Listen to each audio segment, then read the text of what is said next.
আসসালামু আলাইকুম। আজকে আমাদের রাসায়নিক সাম্যাবস্থার ১ নাম্বার ক্লাস।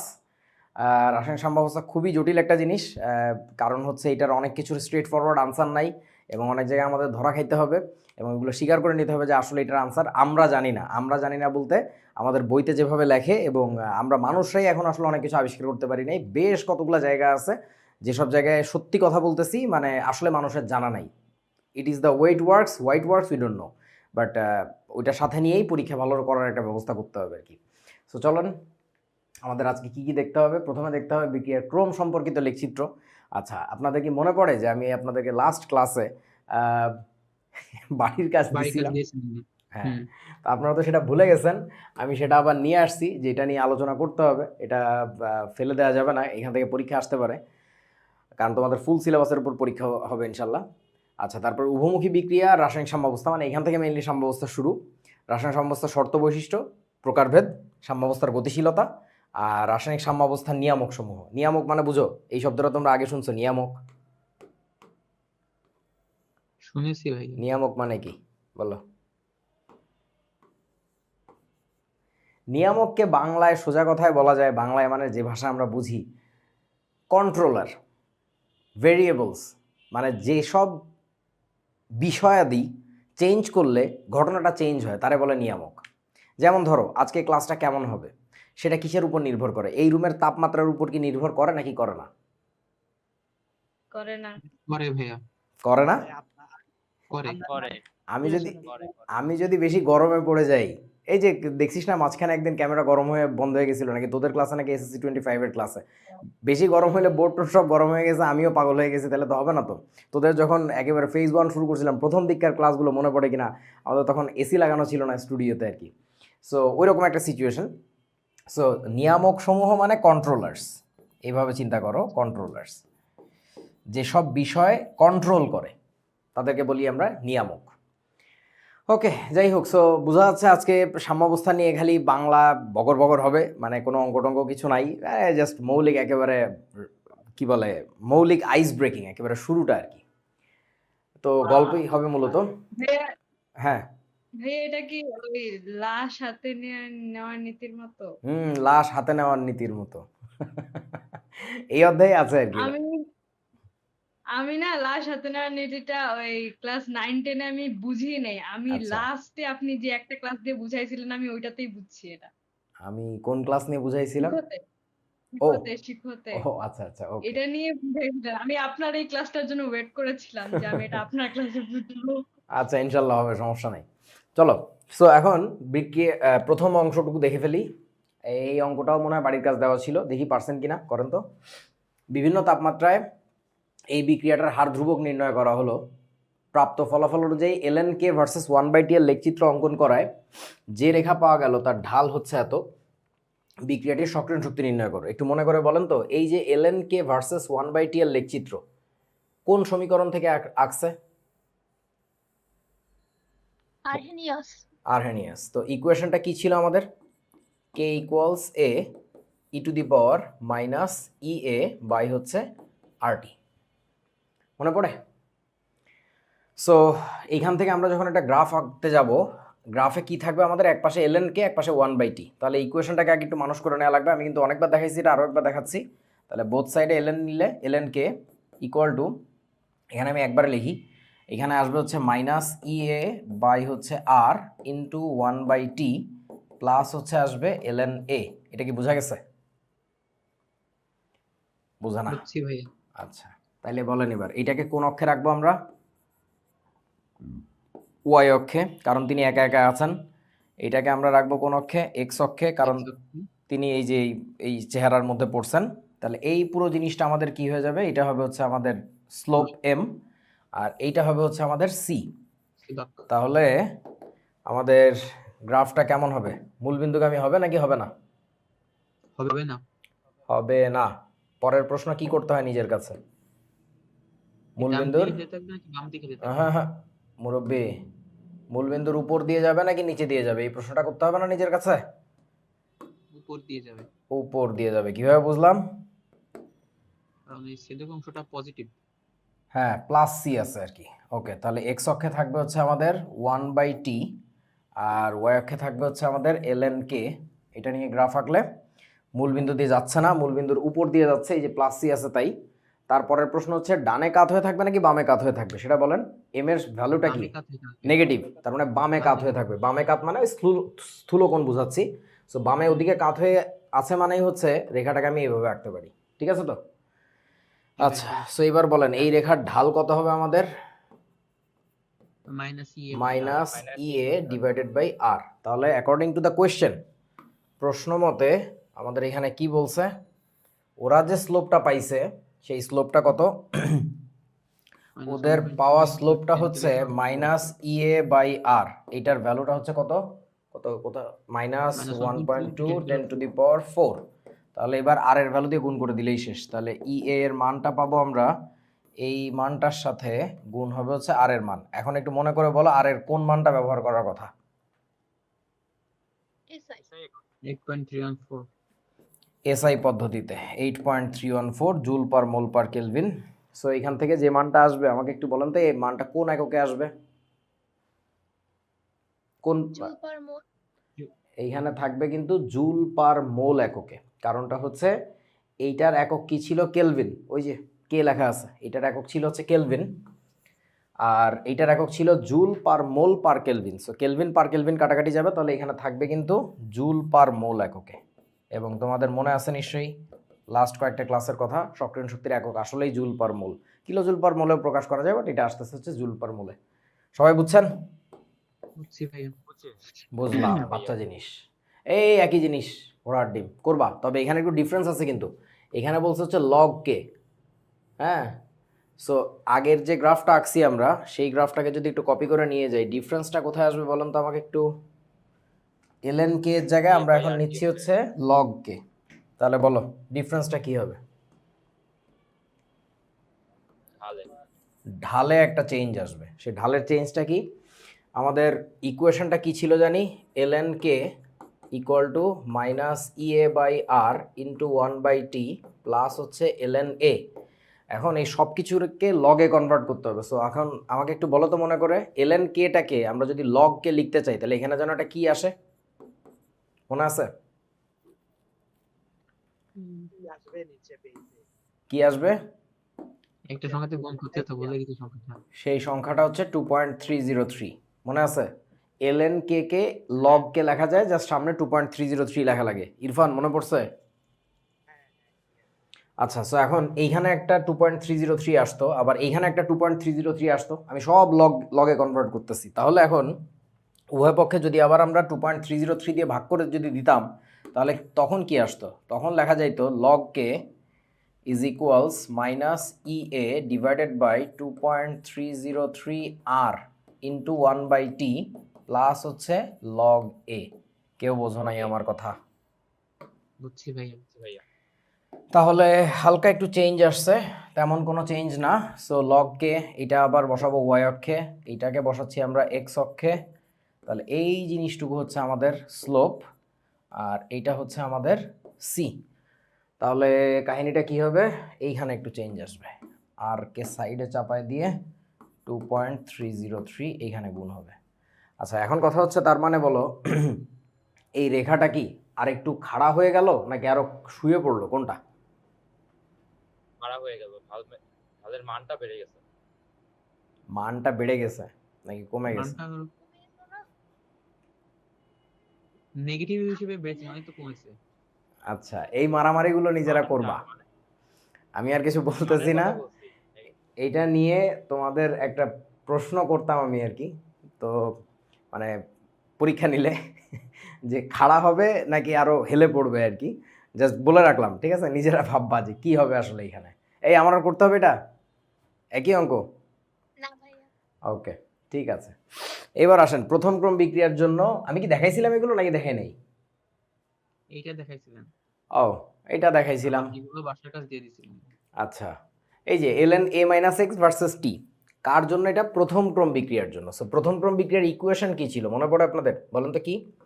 k = 1/t, তারপরে কি ln a ডিভাইডেড বাই হচ্ছে a - x। এখন খেয়াল করো, তোমার লাগবে শুধুমাত্র ln a - x। তাহলে কি করা লাগবে? এর ভিতরে আছে না জিনিসটা, ওটাকে একটু ভাঙাইতে হবে আমাদের, ভাঙাইতে চুরাইতে হবে। তাহলে ভাঙাচোরা করলে যেটা হবে, আমরা এখানে লিখতে পারবো হচ্ছে কেটি, এই পাশে আসবে হচ্ছে কেটি। তাহলে লেখা যায় ln a minus ln a minus x equal to হচ্ছে কেটি। তোরা কি বুঝছিস ব্যাপারটা কি লিখেছি? বোঝা না? বুঝছি ভাইয়া। বুঝছি। আচ্ছা, তারপরে কি করি আমরা?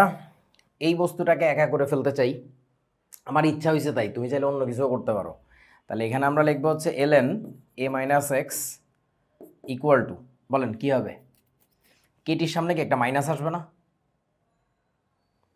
মাইনাস কেটি প্লাস কি আসতেছে ln a, হয়ে গেছে তো? তাহলে এবার এই পুরো চান্দুটাকে আমি কোথায় বসাই দিব? ওয়াই অক্ষে। টিটাকে বসাবো আমি এক্স অ্যাক্সিসে। এইটুকু হচ্ছে আমাদের স্লোপ এম, আর এইটুকু হচ্ছে আমাদের সি। বুঝেছেন? বুঝছি ভাইয়া। ওকে, তাহলে এবার আমাকে একটু বলো কোথায় কি বসানো যায় এটায়, বলো। এক্স অক্ষে কাকে বসাচ্ছি? এক্স অক্ষে টি বসাবো, টি, আর ওয়াই অক্ষে বসাবো হচ্ছে ln a মাইনাস এক্স। আচ্ছা, প্রথম প্রশ্ন কি যেন করতে হয় নিজের কাছে? মূল বিন্দুতে যাবে কি যাবে না? বলেন, যাবে? না, যাবে না। পরের প্রশ্ন, মূল বিন্দুর উপর দিয়ে যাবে। উপর দিয়ে যাবে নাকি নিচে দিয়ে যাবে? আনসার হচ্ছে উপর দিয়ে যাবে, কারণ প্লাস সি, তো ধরলাম উপরে কোনো এক জায়গা দিয়ে যাচ্ছে। তারপরের প্রশ্ন, ডানে কাত নাকি বামে কাত? বামে কাত নাকি ডানে কাত বলো? বামে কাত। বামে কাত, কারণ এম এর ভ্যালুটা নেগেটিভ, তাহলে বামে কাত মানে ওদিকে যাচ্ছে। সো ওদিকে না যাওয়ায় আমরা এদিকে যাওয়াবো আর কি। আচ্ছা, তাহলে এই রেখার ঢাল কত হবে? এই রেখার ঢাল হবে হচ্ছে মাইনাস নেগেটিভ টি। কে। সবাই বুঝেছো? হ্যাঁ ভাই, বুঝতে পারছি। সহজ জিনিস, একদম বাচ্চা জিনিস। শূন্যক্রম বিক্রিয়ার জন্য জিল মনে আজকে অনেকদিন পরে ক্লাস করতেছে, ওর জন্য একটা মিলাদ দেওয়া হোক। জি। শূন্যক্রম ভাই। বিক্রিয়ার জন্য এক্স ভার্সেস টি এর গ্রাফ, এর চেয়ে সহজ কোনো গ্রাফ দুনিয়া হইতে পারে না। শূন্যক্রম বিক্রিয়ার ইকুয়েশন কি ছিল মনে আছে আপনাদের? কে equal two x by T.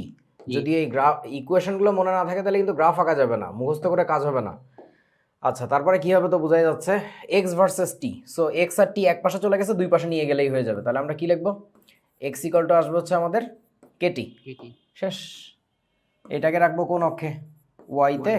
এটাকে রাখবো এক্স অক্ষে। মূল বিন্দুগামী সরলরেখার সমীকরণ, এটা হচ্ছে আমাদের স্লোপ। আমি আর করলাম না। আচ্ছা, দ্বিতীয় ক্রম বিক্রিয়ার জন্য x divided by a minus x versus হচ্ছে টি। দ্বিতীয় ক্রম বিক্রিয়ার ইকুয়েশনটা কি ছিল? কে ইকুয়াল টু 1/t, তারপরে ln নাই কিন্তু লন নাই, তারপরে x by a into a minus x. আচ্ছা, সো এখন এখানে কি করা যাবে বলেন?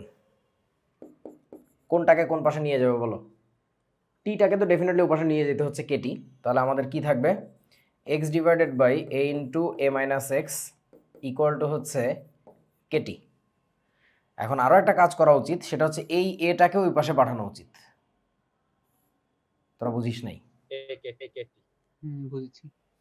এই কেতাকেতি ওই পাশে নিতে হবে, কারণ আমার তো এই পাশে একা শুধুমাত্র x divide by a into a minus এক্সটাকে লাগবে। আচ্ছা, এইটা তাহলে আমাদের হচ্ছে ওয়াই অক্ষে থাকবে, এই বস্তুটা একা একা হচ্ছে আমাদের কোথায় থাকবে? এক্স অক্ষে থাকবে, এক্স অক্ষে থাকবে। তাহলে এই পুরো জিনিসটা হচ্ছে আমাদের কি? M, slope. আচ্ছা, সো এবার বলেন তাহলে আমরা এক্স অক্ষে কাকে রাখতেছি? টি কে। ওয়াই অক্ষে রাখতেছি x divided by a minus এক্সটাকে। আচ্ছা, তাহলে এবার মূল বিন্দু দিয়ে যাচ্ছে ডান দিকে কাত। তাহলে এবার বলেন তো এটার স্লোপ কি হবে? পজিটিভ কে এটার A, A। ঢালের মান হবে হচ্ছে কে এ বা এ কে। এ কে লেখা বেশি ভালো, বুঝেছো? বুঝেছি। আচ্ছা, একে লেখা লাগবে।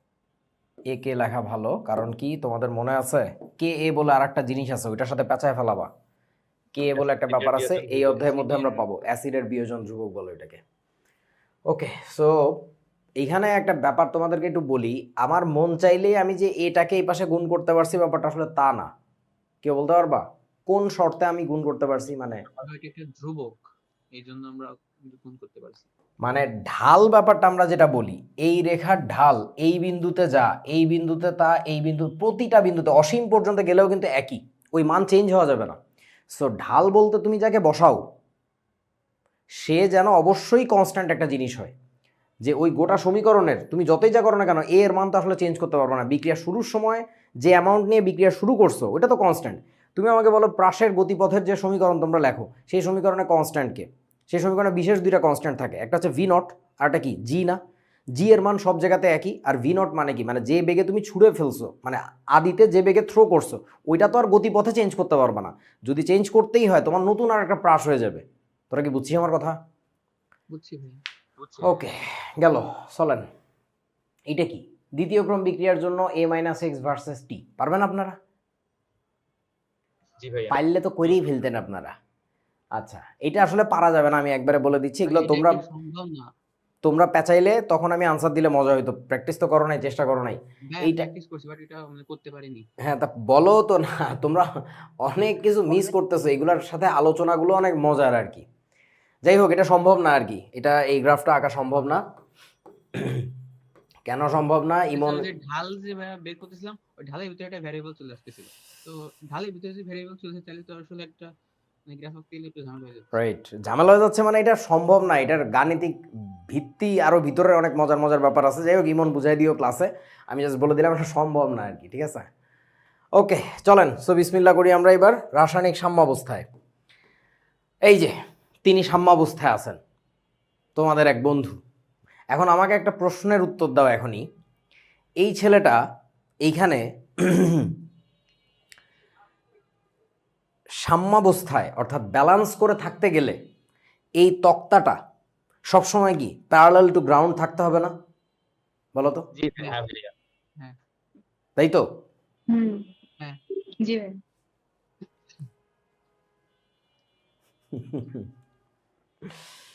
আমি কি দিয়ে উদাহরণ দিব আমি জানি না। আচ্ছা ধরো আমি এটা দিয়ে উদাহরণ দিই। ধরো আমার হাতে এই যে রেঞ্জ, বুঝতে পারতেছো? এই রেঞ্জটাকে আমি জি না ভাইয়া। মানে হাতের উপরে একটা ব্যালান্স করাইতে চাই, তার মানে এই যে ব্যালান্সড হয়েছে। একটু বুঝে বলো তো, তার মানে কি আসলেই এই যে ও সবসময় প্যারালাল টু গ্রাউন্ড থাকতে হবে, কাইত হয়ে কি ব্যালান্সড হইতে পারে না? পারে। বরং এটা যেহেতু অ্যাসিমেট্রিক শেপের একটা অবজেক্ট, অ্যাসিমেট্রিক বুঝো তো বাংলায় কি বলে? অপ্রতিসম আকৃতির। সো এর ক্ষেত্রে ভেরি হাই চান্স যে ও ব্যাকাতাড়া কোনো একটা জায়গায় যে তারপরে মানে কি বলে স্থিতিশীল হবে বা সাম্যাবস্থায় যাবে বা ইকুইলিব্রিয়ামে পৌঁছাবে। তো একইভাবে কেমিক্যাল ইকুইলিব্রিয়ামের ব্যাপারটাও এরকম। এটা সম্পর্কে একটা বিশাল বড় ভুল ধারণা আমাদের আছে। আমরা মনে করি সবসময় ডানে বামে সমান সমান হয়ে গেলে সাম্যাবস্থা হয়, বরং ব্যাপারটা কখনোই এরকম না আর কি। সো এটা বোঝানোর জন্য আমি এই ছবিটা নিয়ে আসছি যে মানে তোরা কি কল্পনা করতে পারছিস তো, মানে তক্তা ব্যাকা হয়ে যায় একটা পজিশন আসতে পারে, যে পজিশনটাই তার সাম্যাবস্থা। এবং তুই দেখবি বিভিন্ন পাশে ওয়েট ডিস্ট্রিবিউশন চেঞ্জ করলেও না ওই আবার ওই রকম একটা জায়গায় যাইতে হবে, তা নাহলে সে ব্যালান্সড হচ্ছে না আর কি। তোমরা কি বুঝছো আমি কি বুঝাইছি? বুঝছি ভাইয়া। সেন্ট্রাল অফ মাসের সাথে কম্পেয়ার করা যায়। হ্যাঁ, সেন্টার অফ ম্যাস শুধু না, তার শেপের উপরও তো ডিপেন্ড করে। সেন্টার অফ ম্যাস শুধু না, তার শেপের উপরও ডিপেন্ড করে। মানে এখানে আসলে অনেক ধরনের ব্যাপার আছে। আচ্ছা ধর এই অবজেক্টটাই যদি আমি পারফেক্টলি সুষম করতে পারতাম, তখন দেখতি ওর ঠিক সিজি বরাবর সেন্টার অফ গ্র্যাভিটি বরাবর নিচে আঙ্গুল না রাখলে ওটা কোনোভাবে ব্যালান্সড হইতো না। কিন্তু এখন ধর এই যে একটা বেহুদা শেপ আছে, মানে উল্টাপাল্টা শেপ, এর বিভিন্ন জায়গায় যে সাপোর্ট দিলে কিন্তু সে ব্যালান্সড হবে। এই যে দেখেন এখন আমার হাতের উপরে কিভাবে আছে সে, তোমরা কি বুঝেছো? এখন যেটা হয়েছে ওই যে ফিজিক্সে শিখছিলাম যে এই পাশের অংশটুকুর যে টর্ক ক্রিয়েট করতেছে এই পাশে, আর এই অংশটুকুর যে টর্ক ক্রিয়েট করতেছে এই পাশে, এই দুইটা টর্ক আসলে সমান। এই কারণে সে কোনো দিকে ঘুরতেছে না, ওই জায়গায় স্থিতিশীলতা পাইছে। বুঝছেন কি? ব্যাকা হয়ে গেল তাহলে। বুঝি নাই কি? যদি ব্যাকা হয়ে থাকে কেন? সোজা হতে পারতো না? টর্কে যদি সমান হয়।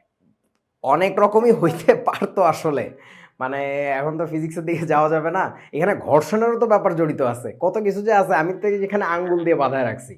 সো মোট কথা হচ্ছে ওদিকে যাচ্ছি না, আমাদের রসায়ন নিয়ে থাকতে হবে। শুধু এইটুকু মাথার মধ্যে রাখো, এই ছবিটা যেন থাকে যে সাম্যাবস্থা মানে সবসময় যে দুই পাশে সমান অবস্থা, ব্যাপারটা আসলে এরকম না। সে সমানটা আসলে বিশেষ একটা বিষয়ের, সেই বিশেষ বিষয়টাকে আসবো আস্তে আস্তে আর কি। আর আরেকটা ব্যাপার, না পরে বলি, চলো। সাম্যাবস্থা কোথায় পাওয়া যাবে তো বুঝতে পারতেছি, উভমুখী বিক্রিয়ায়।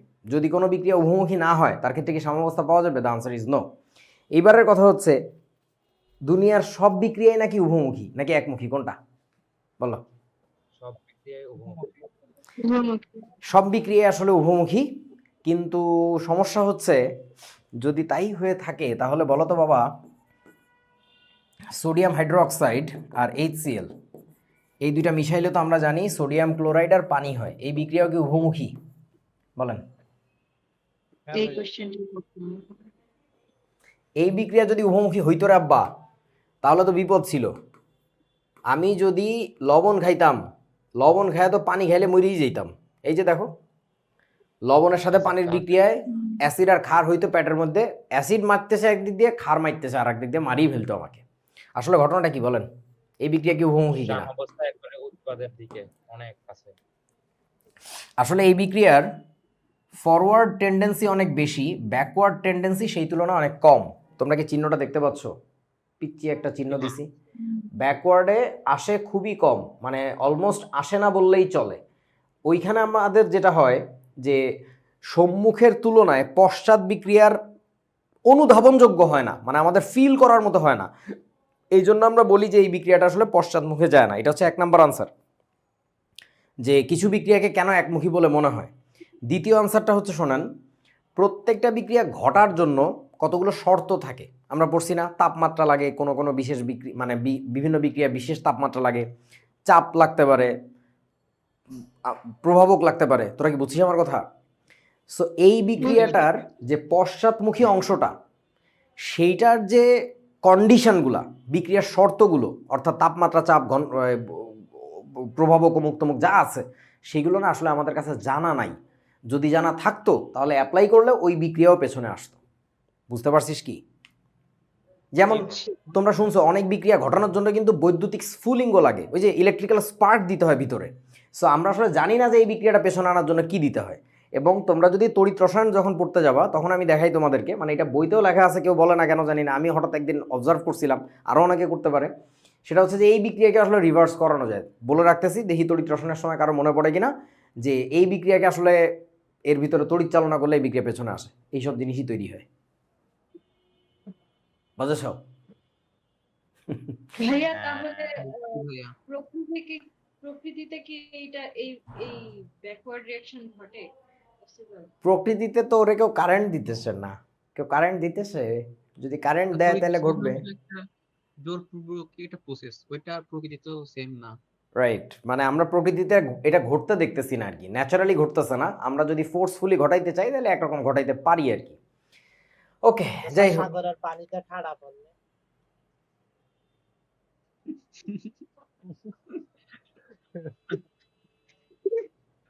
সাগরের পানিতে ঠাড়া পড়লে, তুই যে ভাই রে ভাই, ঠাড়া পড়লেও হবে না। দেখবি যে আমরা বহুত কারিগরি করে, তড়িৎদ্বারটা দিয়ে অনেক কাহিনী করে কারেন্ট চালাইলেও পুরাপুরি এই বিক্রিয়া পেছনে যায় না। অনেক কাহিনী করা লাগে, অনেকটা যায়, অনেকটা হয়, হ্যাঁ, বাট পুরোপুরি হয় না আর কি।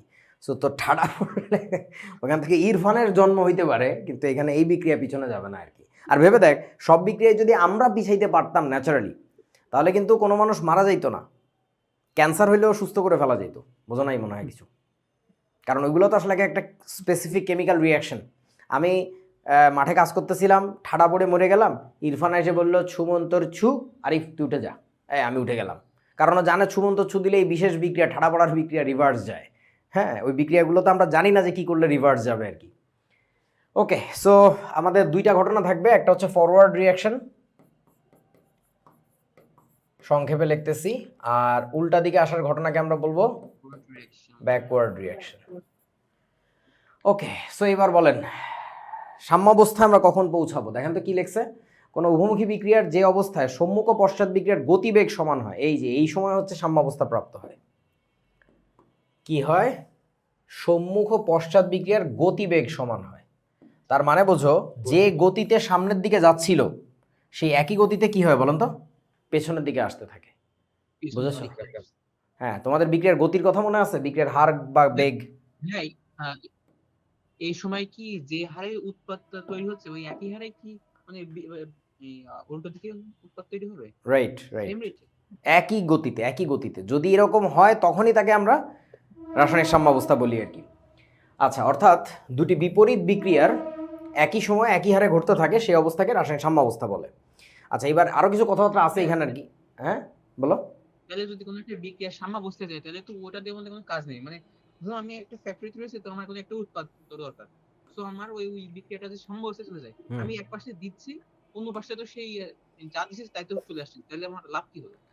হ্যাঁ, অনেকটা বলা যায়, আসতেছি আর কি। চলো এইবার আসো, এই কথাটা দেখো তো, এটা মনের গহীনে গেঁথে রাখতে হবে। কথাটা কি বলছে? কোনো উভমুখী বিক্রিয়া সাম্যাবস্থায় পৌঁছালে তখন উৎপাদ আর বিক্রিয়কের কি সমান হয় দেখেন তো? পরিমাণ সমান হয়। পরিমাণ সমান হয়। ঠিক আছে, এটা মনে রাখতে হবে। হ্যাঁ, কেমনে? কেমনে? শ্বেতাব চন্দ্র অনাহারি। আচ্ছা, এই কথাটা লিখে খাতায় বড় করে কেটে দিও, যেটা একটা ভুল কথা, এটা একটা মিথ্যা কথা। এই ভুল ধারণাটা আমাদের অনেকের আছে, এই জন্য আমি লিখে নিয়ে আসছি। পরিমাণ সমান হয় না, গতিবেগ। রেট সেম হয়। হার সমান। ফরওয়ার্ড এবং ব্যাকওয়ার্ড রিয়াকশনের রেট সমান হয়, বেগ সমান হয়। আমি একটু বোঝানোর চেষ্টা করি, আপনারা একটু মনোযোগ দিয়ে শোনেন। ধরেন আমাদের কাছে একটা বিক্রিয়া আছে। বিক্রিয়াটা হচ্ছে এরকম, ধরো এ বিক্রিয়া করে ধরা গেল বি উৎপন্ন করতে, একেবারে সিম্পল একটা রিয়াকশন চিন্তা করছি। ঠিক আছে, এখন এই বিক্রিয়ার ক্ষেত্রে ধরে নাও তুমি বিক্রিয়া শুরু করছিলা হচ্ছে 100 গ্রাম বিক্রিয়ক দিয়ে। গ্রামে কথা বলতেছি, বাট অ্যাকচুয়ালি তো মোল সংখ্যার হিসাব আর কি। একটা বিক্রিয়া ঘটে তো আসলে মোলের অনুপাতে, বুঝো তো। সো ধরো 100 মোল দিয়ে রিয়াকশন শুরু করছিলাম, এই পাশে কত ছিল শুরুতে? 0, ঠিক? 0। আচ্ছা, কিছু সময় পরে 100 থেকে আস্তে আস্তে কমবে, 100 থেকে 90, 80 এরকম করে কমতেছে, আর ওই পাশে কি আস্তে আস্তে জন্মাচ্ছে, তাই না? এখন বলতো আমাকে, এই পাশে 10 একক করে কমলে ওই পাশেও কি 10 একক করেই বাড়বে না? হ্যাঁ। ভাইয়া ভাইয়া নট হ্যাঁ। নেসেসারিলি, নট নেসেসারিলি, ভালো করে বোঝো। এই পাশে যদি আমার সামনে একটা 2 থাকে, তখন তো খেলা শেষ। এই পাশে 10 মোল হ্রাস পাইলে ওই পাশে তো 20 মোল তৈরি হবে। কিছু বুঝিস না আমার কথা? বুঝতে পেরেছি। তার মানে ওইটা আসলে ডিপেন্ড করে। যাই হোক, আপাতত যেহেতু সিম্পল রিয়াকশন ধরছি, হ্যাঁ, সেই বিক্রিয়ার ক্ষেত্রে একটু ভেবে দেখ, এই পাশে 10 কমে গেলে কিন্তু ওই পাশেও কি হবে? 10ই বাড়বে। তাহলে ধরে নিলাম আপাতত এখানে 10 মোল হয়েছে, তাহলে একটু পরে হচ্ছে 20 মোল হয়েছে, এরকম আর কি, হোক হোক। এখন কথা হচ্ছে দেখ, তোদের অনেকেরই মনে হয় হয়তো বা যে এইখানে যখন তাহলে কমতে কমতে এক সময় কত হয়ে যাবে, 50 আসবে, আর ওই পাশে 50 থাকবে, তখন মনে হয় বিক্রিয়া সাম্যাবস্থায় পৌঁছাবে। Rather that is never the case. কোনো উভমুখী বিক্রিয়ারই সাম্যাবস্থায় যে দেখা যায় না যে উভয় পাশে বিক্রিয়ক আর উৎপাদের পরিমাণ সমান হয়েছে। বোঝা না? বুঝছি ভাই। বুঝছি। ভাইয়া বরং পরিমাণ যে কোনো এক পাশে বেশিই থাকে। এবং ব্যাপারটা একটু উইয়ার্ড লাগতেছে না? মানে আমি কথাটা কি বলতে চাচ্ছি, অনেকটা এরকম কথা যে কোনো বস্তুই এরকম ভূমির সমান্তরালে থাকা অবস্থায় মানে ব্যালান্সড হয় না, এরকম একটা কথা। তো তোর মনে হচ্ছে না কেন ভাই, কোনো কোনো বিক্রিয়া তো হইতেও পারতো না, যে ভাই হ্যাঁ ভূমির সমান্তরালে থেকেই সে ব্যালান্সড হয়। বুঝতে পারছিস কি আমার কথাটা? হ্যাঁ, হুম, কিন্তু বাস্তবে আসলে কোনো হ্যাঁ ভাইয়া। বিক্রিয়ার ক্ষেত্রে এটা দেখা যায় না, আসলে একেবারেই দেখা যায় না তা না। মানে পৃথিবীতে যদি কয়েক শত কোটি টাইপের বিক্রিয়া থাকে, যে কয়েক শত কোটি বিক্রিয়ার উদাহরণ আছে, তার মধ্যে 2-4টা এক্সেপশনাল বিক্রিয়া আছে, এবং সেইগুলোও জৈব রাসায়নিক বিক্রিয়া। অর্থাৎ আমাদের শরীরের ভিতরে, জীবনের ভিতরে ঘটা কতগুলো ঘটনা, মানে কি বলে, ইনঅর্গানিক রিয়াকশন না, হ্যাঁ, বায়োকেমিক্যাল রিয়াকশনের ক্ষেত্রে দেখা যায় যে বিক্রিয়ক আর উৎপাদে সমান পরিমাণ নিয়ে তারপরে সাম্যাবস্থা প্রাপ্ত হয়েছে। তার মানে তুমি খুব সহজেই ওটাকে ইগনোর করতে পারো। তুমি ভাবতেই পারো, মানে ধরে নিব আমরা যে কোনো বিক্রিয়ার ক্ষেত্রে আসলে উৎপাদে বিক্রিয়কে সমান সমান থেকে যে সাম্যাবস্থায় যায়, ব্যাপারটা এরকম না। বুঝছেন কি আপনারা? জি ভাই। বুঝছি। আচ্ছা, যদি বুঝে থাকেন, এবার আমার একটা প্রশ্ন আছে, সেটা হচ্ছে তাহলে what's the story bro? What's the story? কোন মানে কোনো এক পাশে তো বেশি থাকবে, বুঝতে পারছি, হয় বিক্রিয়ক সাইডে বেশি থাকবে, নাহলে উৎপাদ সাইডে বেশি থাকবে, কোন এক সাইডে বেশি থাকবে। কোন পাশে বেশি থাকে আসলে, মানে কিসের উপর নির্ভর করে, সেটা কোনো কথা বলবা না। এটা ডিপেন্ড করবে কিসের উপর, ওইটাই জানতে চাচ্ছি। মানে অ্যাকচুয়ালি হোয়াট ডিফাইন্স যে আমার কোন পাশে বেশি থাকবে? তাপমাত্রা, চাপ, প্রভাবক। এই গরু, তাপমাত্রা তো পুরো সিস্টেমের উপর একই তাপমাত্রা, চাপও তো পুরো সিস্টেমের উপর একই চাপ। হ্যাঁ, আরেকজন কে কি বলতে গেছিল? যে বিক্রিয়াটা শুরু করছি সেটার উপর ডিপেন্ড করে। কি বুঝি নাই, কোন পাশ থেকে বিক্রিয়া শুরু করছি? কত অ্যামাউন্ট বিক্রিয়ক নিয়ে বিক্রিয়াটা শুরু করছি, এটা বা এটা কি মনে আসছে? বিক্রিয়ক টাইপের কিছু। বিক্রিয়ার কোন মানে উৎপাদন বিক্রিয়কের মোল সংখ্যার উপরে নির্ভর করে। সময়ের উপর। গতি যত বেশি হবে তত মানে তার গতির উপর হবে না, গতি যত বেশি হবে তত মানে আচ্ছা বলে দেই, এটা তোমাদের মাথায় আসার কথা না, তোমাদের বয়সে থাকতে আমাদেরও মাথায় আসতো না, না বললে কেউ। এটা আসলে ডিপেন্ড করে এই যে বিক্রিয়ক এবং এই যে উৎপাদ, এদের সেটা বলো এবার কিসের উপর, দেখি মনে আছে কিনা। ওই গরুর বিয়োজকের মাত্রা। ধর গরু উল্টা পাল্টা বলে। এই বিক্রিয়ক এবং এই উৎপাদের বলে দিব তাই কত হারে বিক্রিয়ক থেকে উৎপাদন উৎপন্ন চাহিদা, হয়, আর উৎপাদ থেকে চাহিদার দিকে। বিক্রিয়কে চলে যায়। ইমন কি বললি? ওই যে সামগ্রী হ্যাঁ, কত কেমন হারে বিক্রিয়ক থেকে উৎপাদ তৈরি হয় আর কত হারে উৎপাদ থেকে বিক্রিয়ক তৈরি হয়। এইটা আসলে নির্ভর করে, এদের বিয়োজনের ভাইয়া হারের কেমিক্যাল উপর- স্টেবিলিটি এটা আসলে ডিফাইন্ড হয় এই বিক্রিয়ক আর উৎপাদগুলোর কেমিক্যাল স্ট্যাবিলিটির উপর। বাংলায় আমরা বলি হচ্ছে রাসায়নিক, সরি কি বলে, হ্যাঁ রাসায়নিকই তো, রাসায়নিক স্থিতিশীলতা। রাসায়নিক স্থিতিশীলতা। তোমরা পড়ছিলা দুনিয়ার সমস্ত পদার্থ স্থিতিশীল হওয়ার জন্য বিক্রিয়া করে। হ্যাঁ, স্থিতিশীল হওয়ার জন্য তারা হচ্ছে নিষ্ক্রিয় গ্যাসের ইলেকট্রন বিন্যাস প্রাপ্ত হয়। সো আসলে দুনিয়ার সব পদার্থের রাসায়নিক স্থিতিশীলতা একই না। যেমন তোমরা জানো নাইট্রোজেন গ্যাস মারাত্মক স্থিতিশীল, জানো না? কারোর সাথে বিক্রিয়া করতে চায় না, বলছিলাম অ্যাজো। তারপরে কার্বন ডাইঅক্সাইড মারাত্মক স্থিতিশীল যৌগ। তো এই টাইপের গঠনের দিকে পৌঁছাইতে চায় তারা, ব্যাপারটা হচ্ছে এরকম আর কি। ওকে চলো তাহলে এখন এইটার শূন্যস্থান পূরণ করো। কোনো উভমুখী বিক্রিয়া সাম্যাবস্থায় উৎপাদ বা বিক্রিয়কের পরিমাণ সে পাশেই বেশি হবে যে পাশের পদার্থগুলোর ড্যাশ বেশি হয়। বলো কি? স্থিতিশীলতা। আমরা বলবো রাসায়নিক স্থিতিশীলতা। রাসায়নিক স্থিতিশীলতা। স্থিতিশীলতা। বইতে নাই এইসব কথাবার্তা, লাগবেও না কোনোদিন পরীক্ষায়। জাস্ট আমি পাগল মানুষ, পাগলের মতো ফোলাপ বলতেছি, যদি কেউ চাও তার শিখে মানে নাও। যে পাশে কম হয় সেখানে রাসায়নিক অস্থিতিশীলতা বেশি। হ্যাঁ হ্যাঁ, নতুন একটা টার্ম বাইর করে নিয়ে আসছে, কোনো দরকার ছিল না। কবে দেখবো বিজারণ সংখ্যা বলে একটা টার্ম বাইর করছে, তড়িৎ ধনাত্মকতা বলে বাইর করছে। দরকারটা কি? তড়িৎ ঋণাত্মকতা দিয়েই তো বুঝতে পারতেছি, জারণ সংখ্যা দিয়ে তো বিজারণ বুঝতে পারতেছি।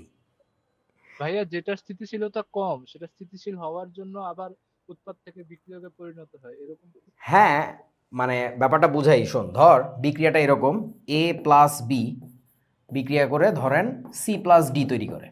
ও বিক্রিয়া তো লেখাই ছিল। এখন ধরে নিলাম যে এই পাশের, ধরে নাও এ আর বি এর সিএস কম, সিএস মানে বুঝছো কেমিক্যাল স্ট্যাবিলিটি কম, আর এই পাশে হচ্ছে ধরো সিএস বেশি। সিএস মানে বুঝছস তো কেমিক্যাল স্টেবিলিটি। কেমিক্যাল স্ট্যাবিলিটি বেশি। তখন বলো তো এই বিক্রিয়াটা কোন দিকে বেশি ধাবিত হবে, সামনে না পিছে, কোনটা? সামনে। সামনে। এবং এই বিক্রিয়াটার ক্ষেত্রে তুমি সাম্যাবস্থায় যে কি দেখবা, কোন পাশে বেশি, উৎপাদে মাল জিনিস বেশি নাকি বিক্রিয়কে বেশি, বিক্রিয়ক উৎপাদে বেশি। ওই বিক্রিয়া এরকম এমনে করে ঝুইকে থাইকাই সাম্যাবস্থায় যাবে। বোঝো নাই বন্ধু? কেমিক্যাল স্টেবিলিটিকে ভর হিসেবে চিন্তা করা যায়, যে পাশে ভর বেশি সে পাশে, সরি কিছু না।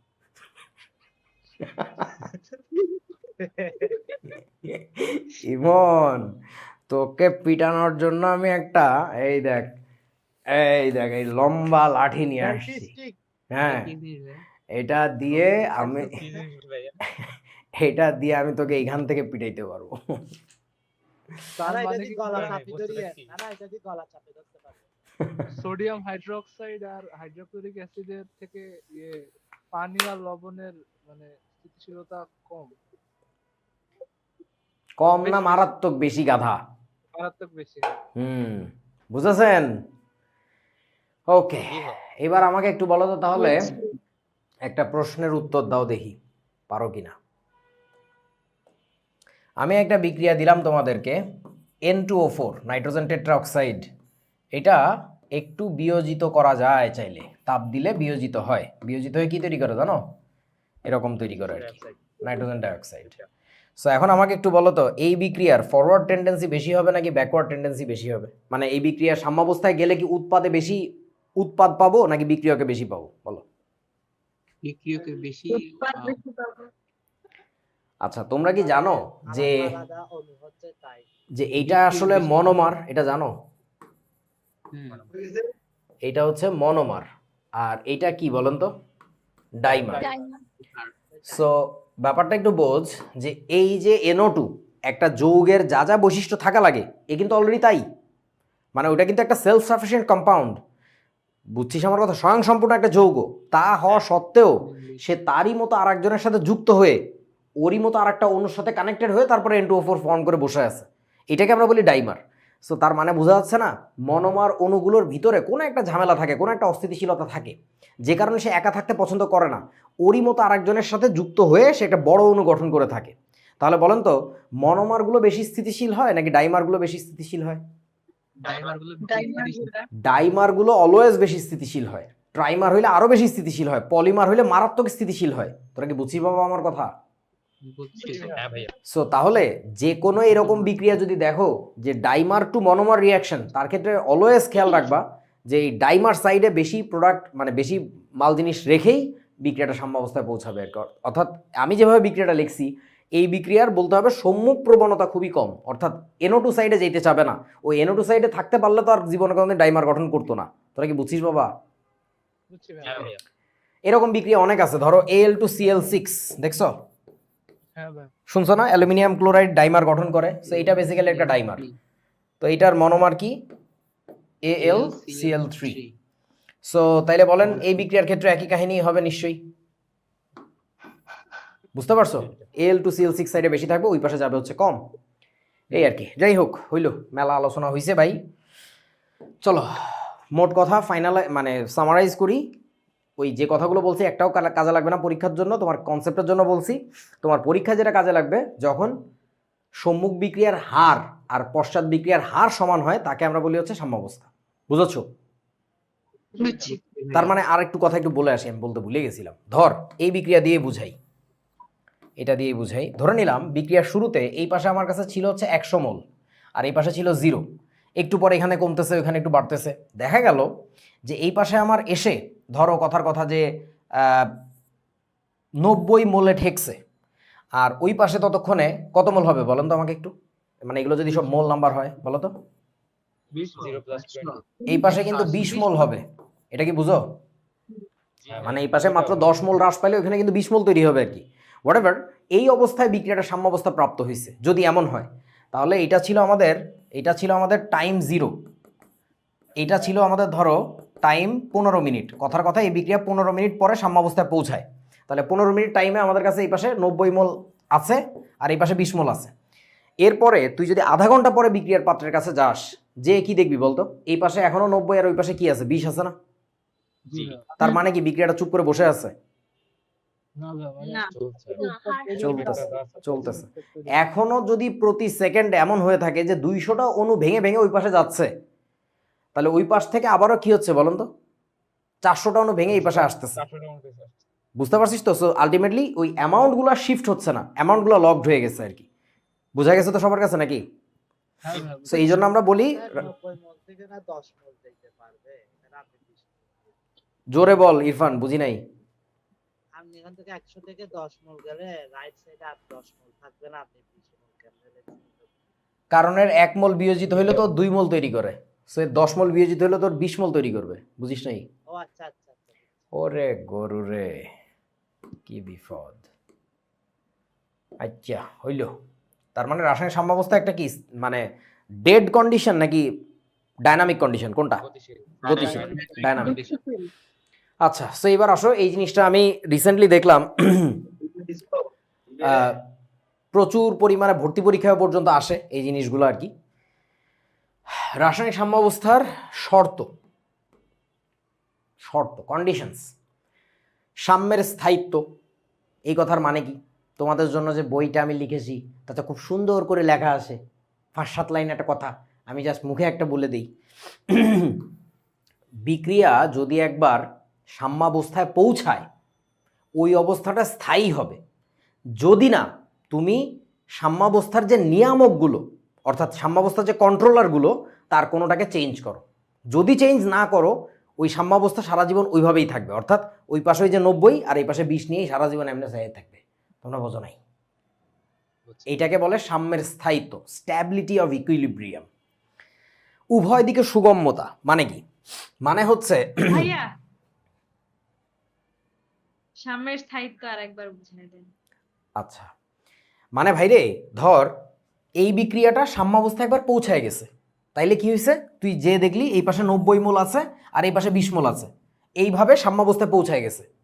বুঝছো? তুমি এই যে 15 মিনিট পরে যায় মানে দেখছিলা, বিক্রিয়া তো চলতেই আছে, হ্যাঁ চলমান চলতেছে, আছে, রাইট। but শুরু rate- থেকে 15 মিনিট পরে যে বিক্রিয়াটা সাম্যাবস্থায় পৌঁছায় গেছে, ওকে। এবার তুমি 15 মিনিট কেন 15 দিন পরে 15 বছর পরে যদি যাও ওইখানে আর কোনো কন্ডিশন যদি চেঞ্জ না করো, টেম্পারেচার, প্রেশার, এই জিনিসগুলো, তাহলে বিক্রিয়া এখনো ওইখানেই মানে ওই কন্ডিশনেই তুমি চেহারাটা দেখতে পারবা। তার মানে কিন্তু এই না বিক্রিয়াটা বসে আছে, বসে নাই, গতিশীল, বাট গতিশীলতার পরেও না ও ওই জায়গাটায় স্টাক হয়ে গেছে। বুঝেছো? মানে ওই রেটে আটকে গেছে, ওই লোকেশনে ওই আটকে হারে গেছে। আটকে গেছে। হ্যাঁ হ্যাঁ হ্যাঁ, ওকে। হ্যাঁ, সো এখন বুঝতে ঘটনা হচ্ছে এটাকে বলে সাম্যের স্থায়িত্ব, উভয় দিকে সুগম্যতা। মানে কি?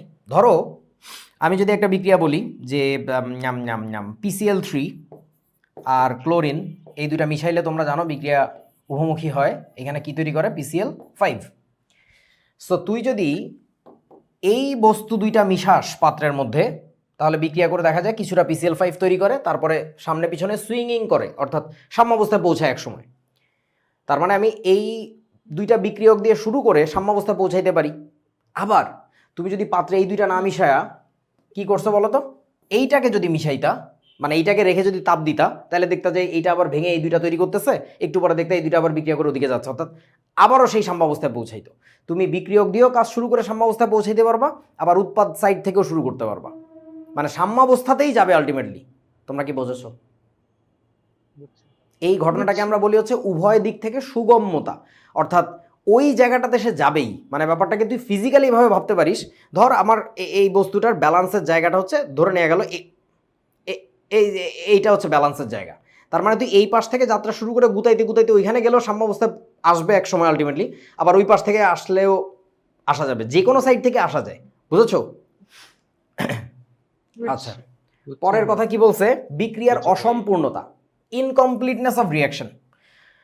মানে হচ্ছে তুমি PCl3 Cl2 মিশায়া তুমি আশায় থাকতেই পারো, ভাই আমি কিন্তু এই দুইটা মিশাইছি, বুঝছেন, আপনি বসেন, শতভাগ বিক্রিয়া করে ভদ্র ছেলের মতো ওই পাশে যাবে। জীবনেও যাবে না, জীবনেও যাবে না। পসিবল না। কিছু পরিমাণে যাবে, আবার কিছু পরিমাণে এই পাশে বসে থাকবে। তোমরা কি বুঝেছো? জি ভাই। আবার তুমি যদি রাগ করো এর উপরে, দুত্তরি তোদের নিব না, তুই লক্ষ্মী তোরে নে, ঠিক আছে? ওই লক্ষ্মীরে নিয়ে করবার আমারে বলবা যে বসেন ভাই দেখেন লক্ষ্মীটা বাচ্চাটা পুরোপুরি এবারে চলে আসবে, আসবে না। ও কি করবে? ও গুতায় গাতায় ওই রেশিওতে যেয়ে বসে থাকবে, ওই যে 90-10 বা 90-20 কোনো একটা রেশিওতে এসে বসে থাকবে, ডিপেন্ডিং আপন কোন পাশের স্ট্যাবিলিটি কীরকম। এটাকে আমরা বলি হচ্ছে ইনকমপ্লিটনেস অফ রিয়াকশন, যে বিক্রিয়াটা কোনো একটা সার্টেন দিকে পুরোপুরি শেষ হয়ে যায় না আর কি, কোনো না কোনো দিকে কিছু একটা বাধায় রাখে। আচ্ছা, 4 নম্বর পয়েন্টটা হচ্ছে প্রভাবকের ভূমিকাহীনতা, অর্থাৎ catalyst doesn't have any effect on that equilibrium. বোঝো না? বুঝছি। তুমি যদি প্রভাবক যোগ করো, যেমন ধরো তোমরা ওই যে শিখছো না কি বলে নাইট্রোজেন আর হাইড্রোজেনের বিক্রিয়া, এই বিক্রিয়ার প্রভাবককে মনে আছে আপনাদের? এফি চূর্ণ। আয়রন চূর্ণ, সাথে মলিবডেনাম ফলিবডেনাম কি কি জানি আমরা রাখি ওই যে প্রভাবক সহায়ক অমুক তমুক হিসাবে। হ্যাঁ, তুমি যতই যা করো না কেন এই বিক্রিয়াটায় ধরে নেওয়া গেল সাম্যাবস্থার যে রেশিও মানে বুঝছো তো, ওই যে একটু আগে যেটা বুঝাইছিলাম, এইটা বারবার সবসময় মাথায় রাখবে এই এক্সাম্পলটা, যে এই পাশে যদি 90 থাকে ওই পাশে 20 যাবে, এরকম একটা অবস্থা। এইটা বুঝছিলি তোরা আসলে নাকি? জি ভাই। হ্যাঁ ভাই। ওকে, এই যে আচ্ছা এই বিক্রিয়া দিয়ে উদাহরণ দিই। ধরলাম এই বিক্রিয়ার একটা প্রভাবক হচ্ছে ছুমন্তর। ছুমন্তর নামে একটা ইয়া আছে, রাসায়নিক পদার্থ আছে, সেটা হচ্ছে এই বিক্রিয়ার প্রভাবক, ডি ব্লকের মৌল দিয়ে বানায়। এখন আমি যদি ছুমন্তরকে না দেই, যখন না দেই তখন বিক্রিয়া সাম্যাবস্থায় যখন পৌঁছায় তখন কি রেশিওতে থাকে? 90:20, ঠিক আছে? হুম। তুমি যদি এবার ছুমন্তর মাইরে দাও, এ বাবা প্রভাবক আসো, তখন কি হয় জানো? বলো তো সাম্যাবস্থায় কি হয়? ঘোড়ার ডিম হয়, কিচ্ছু হয় না, ওইখানেই থাকে, 90-20 রেশিওতেই থাকে। প্রভাবকের কোনো প্রভাব নাই এর উপরে। তবে প্রভাবক একটা কাণ্ড ঘটায় এখানে।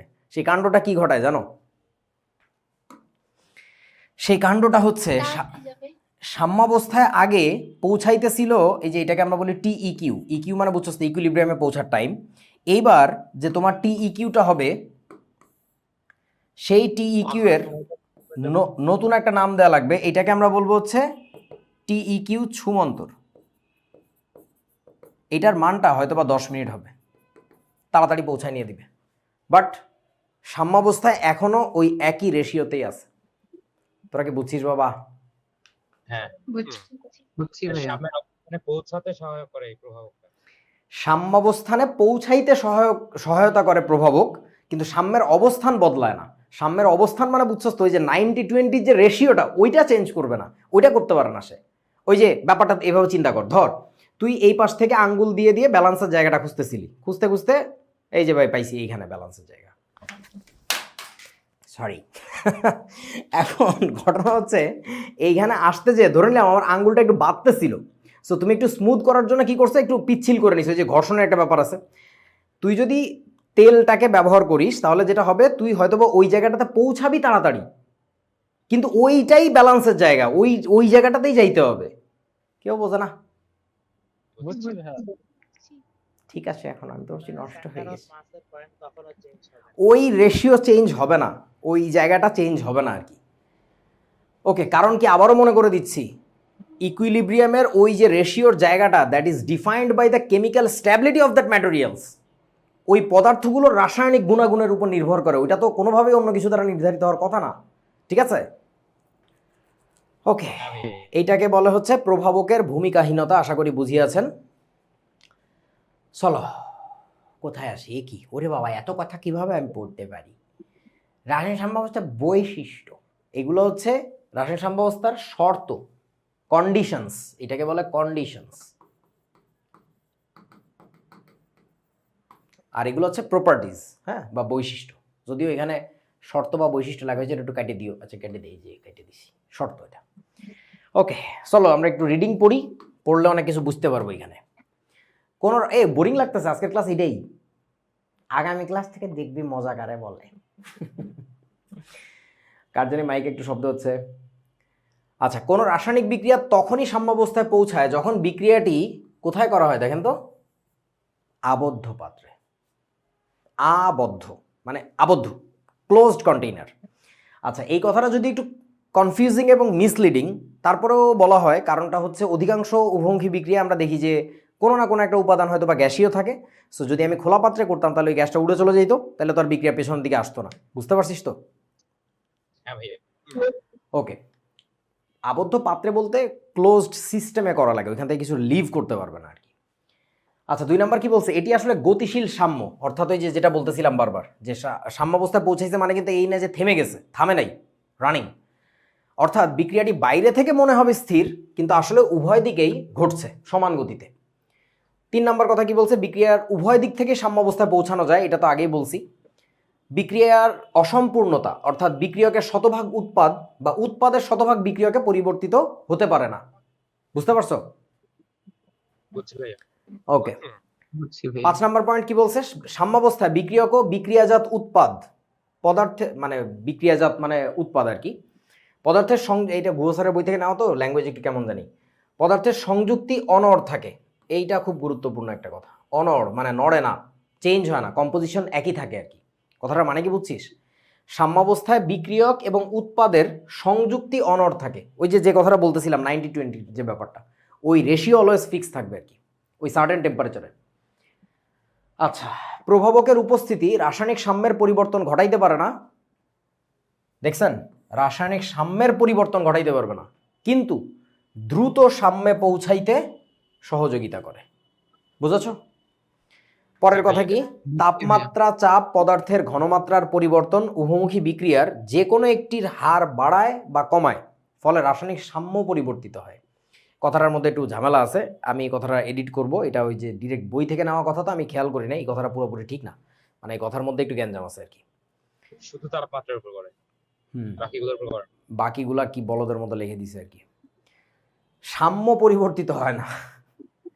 আচ্ছা আসো, আচ্ছা এগুলো কেটে দিই আমি আর কি একবারে। ওকে, 8 নম্বর পয়েন্ট বলছে সময়ের সাথে বিক্রিয়ক ও উৎপাদের ঘনমাত্রার কোনো পরিবর্তন ঘটে না। এটার মানে বুঝছো, সাম্যাবস্থায় একবার পৌঁছায় যদি যাও, যাওয়ার পরে যতই সময় যাক না কেন ঘনমাত্রার আর কোনো চেঞ্জ হবে না। বুঝতে পারছি সবাই? বুঝছি ভাইয়া। ওকে, 9 নম্বর কি বলছে, রাসায়নিক বিক্রিয়ার সাম্যাবস্থায় সম্মুখ বিক্রিয়া পশ্চাৎমুখী বিক্রিয়া থেমে না থেকে একইভাবে চলতে থাকে। একই কথা বারবার বলছে, যে কথাটা আজকে সকালে ওই যে শ্বেতাব্দের অফলাইন ক্লাস নেওয়ার সময় বলতেছিলাম, যে তোমাদের বইগুলো মোটা মোটা হয় হচ্ছে একই কথা বারবার ঘুরায় ফিরে বলে, মানে রিডান্ডেন্সিতে ভরপুর। হ্যাঁ, পোলাপাইনগুলোর হতাশ করার উপায়। আচ্ছা 10 নম্বর বলছে, পড়তেও বিরক্ত লাগে। এদের তো বই মোটা হয়, মনে করে কি জ্ঞানী একটা কথা লিখে দিছি। সাম্যাবস্থায় মুক্ত শক্তির পরিবর্তন, আচ্ছা এটা খুব গুরুত্বপূর্ণ একটা কথা, এটা জাস্ট জেনে রাখো, যে ইকুইলিব্রিয়ামে যখন পৌঁছায় তখন অবমুক্ত শক্তি, মনে আছে আপনাদের, গিবস ফ্রি এনার্জি বলে গেছে। হ্যাঁ ভাইয়া মনে আছে। এই গিবস ফ্রি এনার্জির ভ্যালুটা কত হবে বলেন তো? 0। আমাকে একটু মনে করে বলেন, স্বতঃস্ফূর্ত ব্যবস্থার জন্য ডেল জি এর ভ্যালু কি হয় বলো? পজিটিভ। নেগেটিভ। ডেল জি নেগেটিভ মানে আমরা শিখছিলাম হচ্ছে স্বতঃস্ফূর্ত, গরু। ডেল জি এর ভ্যালু যদি 0 হয় তাহলে কি শিখছিলাম বলেন? কিছু না। কিছু না বলতে আগে বলছিলাম ডেড অবস্থা, এখন ডেড না, আসলে এটা এখন বলা লাগবে ডায়নামিক। কেমনে লাগে? ডায়নামিক ইকুইলিব্রিয়ামে থাকে। আচ্ছা, ডেল জি এর ভ্যালু যদি পজিটিভ হয়, এটাকে আমরা কি বলছিলাম বলেন তো? অস্বতঃস্ফূর্ত ব্যবস্থা, মনে আছে তাপ রসায়ন পড়ার সময়? এখন একটু চেঞ্জ হবে, সেই চেঞ্জটা কি দেখো, যেটাকে তুমি স্বতঃস্ফূর্ত বলতেছো ওইটাকে এখন থেকে আমরা বলবো হচ্ছে সম্মুখবর্তী, অর্থাৎ সামনের দিকে দৌড়াচ্ছে। যেটাকে অস্বতঃস্ফূর্ত বলতেছো ওইটাকে এখন থেকে কি বলবো বলো তো? পশ্চাৎবর্তী, পেছন দিকে দৌড়াচ্ছে, মানে দৌড়াচ্ছে ঠিকই বাট উল্টা দিকে দৌড়াচ্ছে। তাহলে সাম্যাবস্থায় যে কি অবস্থা হবে বুঝছেন তো? এই যে ডেল জি এর ভ্যালু 0 থাকলেই আমরা তাকে বলি ডায়নামিক ইকুইলিব্রিয়ামে আছে বা সাম্যাবস্থায় আছে আর কি। এগুলো না দেখাবো না পরে, জাস্ট আপাতত শুনে রাখো। ওকে, একটা ফালতু জিনিস, রাসায়নিক সাম্যাবস্থার প্রকারভেদ, যে কি কি প্রকারের হয় তোমরা লেখাগুলো দেখতে পাইতেছো না বুঝতে পারতেছি। এখানে লেখা আছে হচ্ছে সমসত্ব সাম্যাবস্থা, আর এখানে লেখা আছে হচ্ছে অসমসত্ব সাম্যাবস্থা। লেখা কি দেখতে কষ্ট হচ্ছে না? না দেখতে পাচ্ছি। কালার বেশি হয়ে গেছে। দেখা যাচ্ছে। ওকে, সমসত্ব মানে বুঝো তো নাকি? একই ধরনের ভৌত অবস্থা। Homogeneous, homogeneous. আর এটাকে আমরা তাহলে কি বলবো বলেন তো? নন হোমোজেনাস। নন হোমোজেনাস। আপনাদের কি মনে আছে হোমোজেনাস ইকুয়েশন, নন হোমোজেনাস ইকুয়েশন? সো এটাকে বলে হোমোজেনাস ইকুইলিব্রিয়াম, এটাকে বলে নন হোমোজেনাস ইকুইলিব্রিয়াম। মানে কি, যখন তোমার সাম্যাবস্থাটা ধরো এমন, ধরো নাইট্রোজেন হাইড্রোজেন বিক্রিয়া করে কি তৈরি করছে বাবা? অ্যামোনিয়া। এটা কি হোমোজেনাস নাকি নন হোমোজেনাস একটা অবস্থা বলেন? হোমোজেনাস। কেমনে বুঝলা? সবগুলো তো গ্যাস। হ্যাঁ, সবগুলাই তো গ্যাস। কোনোদিন আমি মরি গেলে জিলকে দাঁড় করাই দিবি, কেউ টেরও পাবে না, গলা শুনে এটা আরিফ ভাই না জিল কথা বলতেছে। হ্যাঁ আমি তো রিদা। ওহো, এটাও তো দেখি একই রকম হয়ে গেছে। আচ্ছা, এরা সবাই হচ্ছে গ্যাস। ডান। এবার বলো অসমসত্ব অবস্থা কি হবে? এক্সাম্পল কি হতে পারে বলেন তো অসমসত্ব সাম্যাবস্থার? তা তো করতে পারি না, পড়ালেখা তো করি না আমরা। দেখলে মনে আসবে, মানে দেখলে মনে আসবে না, তুই লিখে দে, আমরা বলতেছি। আমার নাম তো ইমন, এরকম আমি সার্কাস করি। সার্কাসে এরকম করি আর কি, মানুষকে আনন্দ দেই। এই যে দেখো তো, ভাইয়া কার্বন ডাই অক্সাইডও তো হইতো, কার্বনটা সলিড। কি কার্বন সলিড? কার্বন সলিড ঠিক আছে, বাট কার্বন ডাইঅক্সাইড কেমন, গ্যাসীয় না? বুঝিস না? হ্যাঁ ওই যে নন হোমোজেনাস এটা হইতো। হ্যাঁ, এটাই তো নন হোমোজেনাসের এক্সাম্পল, সেই জন্য তো এই পাশে লিখলাম। বুঝিস না এখনো? ভাই এটা হেটেরোজেনাস লেখা বইয়ে, কি লেখা? হেটেরোজেনাস। হ্যাঁ হ্যাঁ, মানে নন হোমোজেনাস তো আমি বলি আর কি, মানে ম্যাথের ক্ষেত্রে এটা আসলে হেটেরোজেনাস বলে আর কি। মানে উদাহরণটা বুঝছিস কিনা তাই বল বাবা। বুঝছি। জি ভাইয়া। ওকে, HETEROGENEOUS। তোমাদের কি মনে আছে যে ওই যে কি বলে হেটেরোসাইক্লিক পড়ছিলা তোমরা বায়োলজি, কি বলে কেমিস্ট্রিতে, অর্গানিক কেমিস্ট্রিতে? হ্যাঁ হেটেরোসাইক্লিক। ভাইয়া। সো হেটেরো মানে হচ্ছে সামথিং এলস, হ্যাঁ, ডিফারেন্ট জিনিস আর কি। সো হোমোজেনাসের উল্টা আসলে নন হোমোজেনাস আমি বলি ম্যাথের ক্ষেত্রে আর কি। এই হেটেরোজেনাস মানে তোরা ডিফারেন্সিয়াল ইকুয়েশন যখন পড়বি ওডি পিডি অনার্সে উঠে ইঞ্জিনিয়ারিংয়ে, তখন আর কি ওই যে নন হোমোজেনাস বলবে, ওই আমার ওটা বলতে বলতে অভ্যাস হয়ে গেছে আর কি। ওকে, যাই হোক, সো এখানে কি বলছে, এই যে উদাহরণ কি কি জানি আছে দেখো আর কি, যে একই ভৌত অবস্থা থাকে ভিন্ন ভৌত অবস্থা থাকে বাচ্চা জিনিসের, বলার কি আছে, শেষ। তারপরে আর কি পড়তে হবে? রাসায়নিক সাম্যাবস্থার গতিশীলতা। মানে রাসায়নিক সাম্যাবস্থা যে আসলে গতিশীল এটা বুঝবো কিভাবে? এটার জন্য আমরা হচ্ছে তেজস্ক্রিয় আইসোটোপ ব্যবহার করি। কার জানি বিবিসির খবর চলতেছে, তেজস্ক্রিয় আইসোটোপ বইতে দেখবা কেমনে করে, আমি তারপরে হালকা করে একটু বলে দিচ্ছি। এটা অনেক এক্সপেরিমেন্ট দিয়ে করা যায়। ধরো তুমি কিছুটা হাইড্রোজেন আর কিছুটা আয়োডিন নিয়ে একটা বিক্রিয়া শুরু করবা, তাহলে বিক্রিয়া সাম্যাবস্থায় পৌঁছাবে কোনো একটা সময়। পাত্রে কিছুটা হাইড্রোজেন আয়োডাইড তৈরি করবে, কিছুটা হাইড্রোজেন থাকবে, কিছুটা আয়োডিনও থাকবে, ঠিক? বুঝবা কিভাবে সাম্যাবস্থায় পৌঁছাইছে বলো তো এই বিক্রিয়া বাস্তবে? তোমারে রিয়েল লাইফে বাস্তবে হাতে ধরে করতে দিলাম, তুমি বুঝবাটা কেমনে বিক্রিয়া সাম্যাবস্থায় পৌঁছাইছে কিনা বলেন। হাইড্রোজেন গ্যাসের কোনো কালার আছে? না কালার নাই। হাইড্রোজেন আয়োডাইডের আছে কি কালার? বেগুনি। হাইড্রোজেন আয়োডাইডের কালার বেগুনি নাকি আয়োডিনের কালার বেগুনি? এই গরু। আয়োডিনের বেগুনি। আয়োডিন বেগুনি, হাইড্রোজেন আয়োডাইড তো বেগুনি না। হাইড্রোজেন আয়োডাইডের যতদূর মনে পড়ে আমার কোনো কালার নাই, ধরে নে কালার নাই আর কি। তাহলে এখন বাস্তবে বিজ্ঞানীরা যেটা করে সেটা হচ্ছে এইটার যে রংটা বেগুনি, সেই বেগুনি রংটা প্রথমে কি হয় বলো? আস্তে আস্তে ফিকে হয় নাকি গাঢ় হয়? কোনটা? ফিকে হয়। ফিকে হয়, কারণ আয়োডিন হ্রাস পাচ্ছে এখান থেকে। তাহলে ওটার যদি কোনো কালার থেকে থাকে, আমি জানি না, ধরে নাও কালার নাই, তাহলে কি হবে? আস্তে আস্তে এদিকে কালারটা হ্রাস পাবে। কোনো একটা সময় যায় দেখবা কালার আর চেঞ্জ হচ্ছে না। বোঝা না আমার কথা? যখন থেকে দেখবা চেঞ্জ, কালারটা এক জায়গায় যে থিতু হইছে, এক জায়গায় যে থামছে, ওই মোমেন্টটা থেকে তুমি বুঝবা যে ভাই বিক্রিয়া সাম্যাবস্থায় পৌঁছাইছে। বুঝতে পারছেন কি আমার কথা? জি ভাই। ওকে, সো এখন ঘটনা হচ্ছে বিক্রিয়াটা এইভাবে সাম্যাবস্থায় পৌঁছায় গেল। মাশাল্লাহ, তুমি তো খুশি হয়ে গেছো, থেমে গেছে ভাই, সব থেমে গেছে, ঝড় থেমে গেছে। ঝড় তো থামে নাই, ঝড় তো ভিতরে চলতেছে, তুই জানোস না।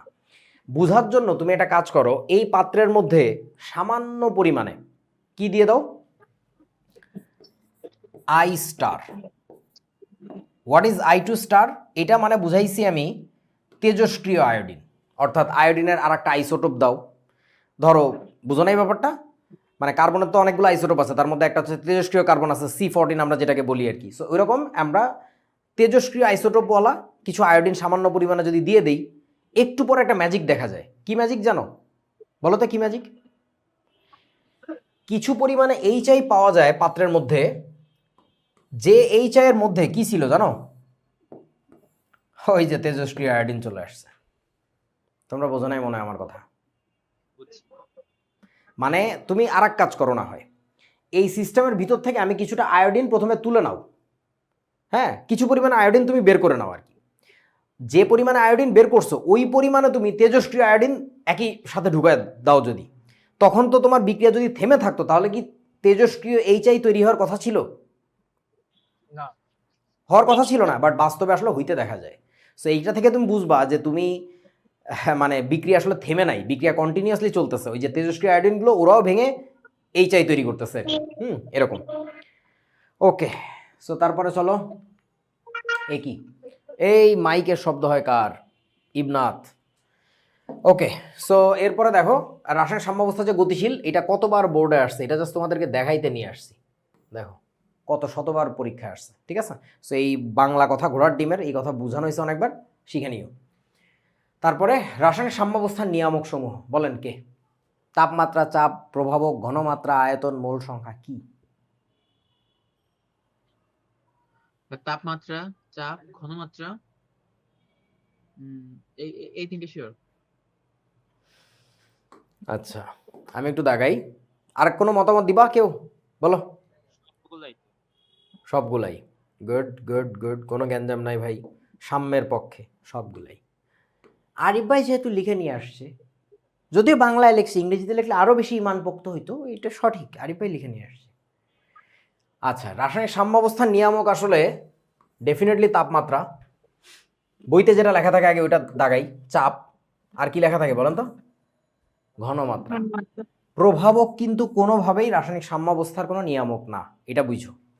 আচ্ছা, এবার জেনে রাখো আয়তন জিনিসটা আসলে একটা নিয়ামক, এবং মোল সংখ্যা জিনিসটাকেও বলা যায়।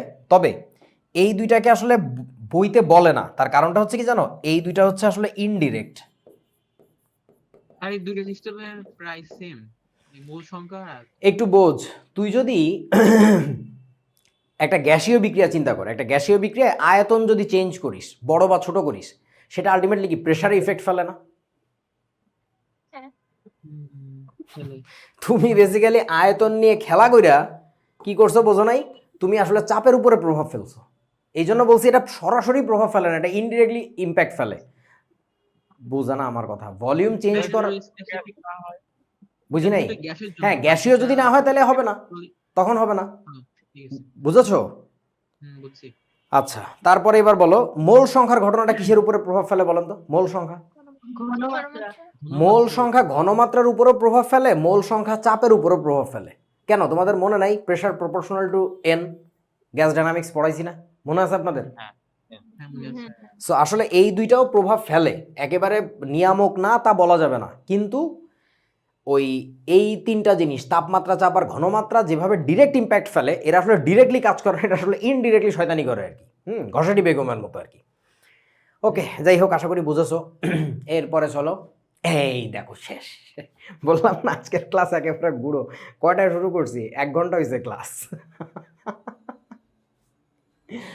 ঠিক আছে, আজকের পড়াশোনা এই পর্যন্তই, কিন্তু আজকে সব মজার মজার কথা হয়ে গেছে। আগামী দিন থেকে শুরু হবে কিন্তু খেলা। একটা ক্লাসের 10টা মিনিট জাস্ট গ্যাপ দিয়ে দেখো, লিটারালি তুমি পরের ক্লাস থেকে কিছু বুঝবা না। রাসায়নিক সাম্যাবস্থার এই অধ্যায়ের বইটা লিখতে যে, এই আমি যে এটা অধ্যায় বলতেছি তোরা বুঝছিস তো আমি কেন অধ্যায় বলতেছি? মানে আমার কাছে তো এটাই একটা অধ্যায়, তোদের বইতে তো Last এই জন্য। বোঝে না গাধারা। যাই হোক, সো অন্যান্য চ্যাপ্টারের বইও তো তোদেরকে দিছি, সেগুলোতে দেখবি ছোট ছোট এক একটা টপিক হয়েছে, অঙ্ক, এক্সাম্পল, কোয়েশ্চেন, তারপরে আর একটা টপিক। এই বইটার ক্ষেত্রে হয়েছে কি, পুরো অধ্যায় শেষ করা লাগছে, তারপরে অঙ্ক। মানে কোনো একটা সার্টেন অঙ্ক করতে গেলে তোর যে এত ধরনের কনসেপ্ট লাগে, এত কমপ্লেক্স জিনিস, মানে কমপ্লেক্স মানে কঠিন ভাবা যাবে না, মানে it requires A lot of knowledge of so many places, combine করে তারপরে তুই ছোট্ট একটা অঙ্ক করতে পারবি। নে বাড়ি যা। সো এই জন্য পুরা চ্যাপ্টার শেষ করে তারপরে এখন অঙ্ক ঢুকাইতে হচ্ছে আর কি। সো এই জন্য বলতেছি ক্লাস মিস দিও না। ওমা 13/2/2025। হ্যাঁ হ্যাঁ, টাইম মেশিনে পেছনে যেতে হবে আর কি। আচ্ছা, এটা 3 মাস। আচ্ছা না,